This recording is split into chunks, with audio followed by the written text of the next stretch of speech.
mag-usap. Bilisan mo, itapon mo. Pagagalingin mo na yan. Pagagalingin mo na ito. Sagot. Pagagalingin mo na. Opo. Okay. Pwede tayo mag-usap. Kung ano kumukulang ka, pwede makausap ka. Kung anong dahilan mo. Galit, inggit. Galit, inggit. Sagot. Ikaw ba yung nagalit, inggit? Kaya mo kinukulat ka? Inggit. Inggit. Ano kinikitan mo sa taong ito? Masipag, mabait, o may pera, o may negosyo, whatever. Ano kinikitan mo rito? Sagot na. Ha? Ano kinikitan mo rito? Sagot. Magkukulam na espiritu ng sumal dyan.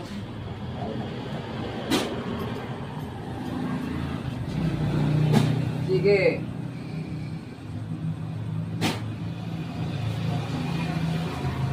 Ang pagkaingit mo? Pera. Bakit umuutang ka pa sa kanya? Umuutang ka? Sige, dalawang kamay mo. Pera ba? Pera ang abol mo, kaya mo kinulang. Pera. Ha? Oo. Okay, bata matanda ka, kumukulang. Bata matanda. Ilan ang pinatay mo? Ilan ang napatay? Mami ka na. Ilan ang pinatay mo? Ha? Ilan ang pinatay mo? Sagot. May pinatay na? Ha? Sige, tanggalin mo. Kapitbahay ka pa, malayo. Kapitbahay lang. Okay, kamag-anak o hindi? Okay. Walang atraso sa'yo. Nainggit lang. Itong sinalipan mo, anong atraso sa'yo? Galit, inggit. Galit, inggit. Ikaw rin naglagay dito sa katawan na ito. Sige, dinisin mo.